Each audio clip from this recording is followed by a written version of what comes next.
saka ndakaribata rakavhara bata chigunwe chihombe cheparuoko orara muda kuenda pahuro ndopa rakavhara ndibata chimwe chigunwe cherimwe ruoko varaisa mukano varatanga kuchema nchishedzera hapana kana akauya achindinunura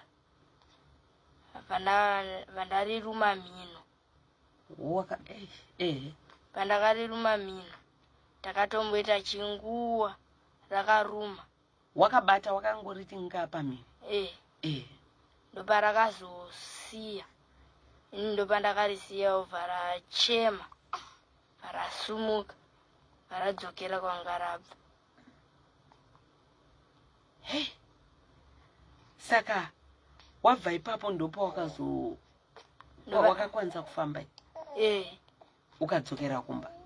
Ndakabva ndenda panga ndatumwa noti panga ndatumwa pamba padhuze nepazvakaitikira zvinhu.